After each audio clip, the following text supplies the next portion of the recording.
13 février 1974, l'écrivain russe Alexandre Solzhenitsyn était contraint à l'exil de l'URSS. Son œuvre est discrètement baignée dans la spiritualité orthodoxe et interroge toujours, 50 ans plus tard, les limites de notre humanité. Il est décédé en 2008. Que sait-on de sa foi ? Nous sommes affectés par le décès d'Alexeï Navalny récemment et je voudrais rappeler l'histoire de cet autre résistant russe, Solzhenitsyn, qui n'affichait pas sa foi, mais qui était restée discrète. Mais pourtant, on s'aperçoit qu'après son exil contraint en 1974, il y a donc 50 ans, c'était en février 1974, donc c'est pour ça que je tiens à en parler, il a reçu à Zurich la visite du père d'un prêtre orthodoxe bien connu, un théologien, Alexandre Schemann, un grand prédicateur orthodoxe. Et toute sa famille s'est confessée. Et quand il s'est installé ensuite aux États-Unis, à Cavendish, dans le Vermont, la famille se rend dans une paroisse orthodoxe proche et un prêtre voisin enseigne le catéchisme à ses fils, à ses 3 fils. Et le lieu où il écrit longuement, l'archipel du Goulag et autres livres énormes, comporte une chapelle. Dans ce livre, l'archipel du Goulag, qui a été publié à Paris en 1973, où il témoigne du système concentrationnaire soviétique dont il a été prisonnier de 1945 à 1953, Solzhenitsyn témoigne du retournement qu'il a vécu après son arrestation. Il confesse son orgueil et son arrogance de capitaine de l'armée rouge, la faiblesse d'avoir cédé à un recruteur du KGB. C'est pour lui un premier pas vers la purification, une confession digne de Saint-Augustin.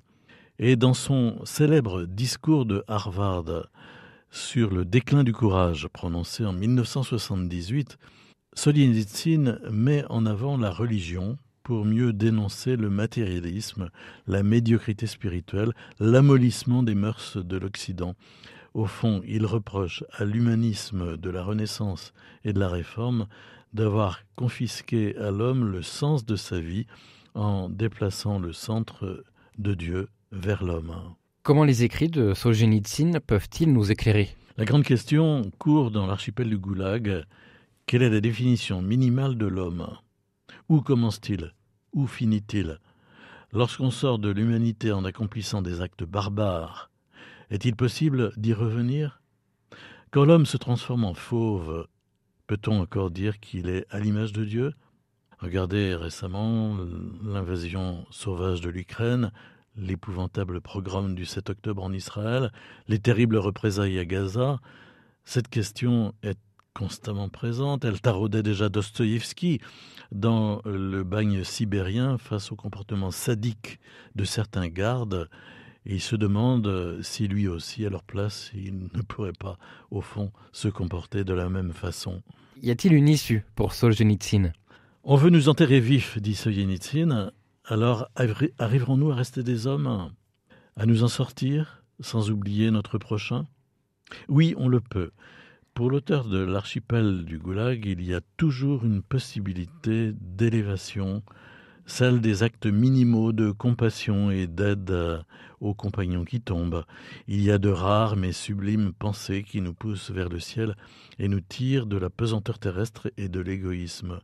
Solzhenitsyn croyait qu'on pouvait rester humain face à la barbarie. Dans un tout petit livre paru en 1974, « Vivre sans mentir », il nous livre un message fondamental et, je cite, « La clé de notre libération, le refus de participer personnellement au mensonge. Qu'importe si le mensonge recouvre tout, s'il devient maître de tout, mais soyons intraitables au moins sur ce point, qu'il ne devienne pas par moi. » Merci Père Oznet.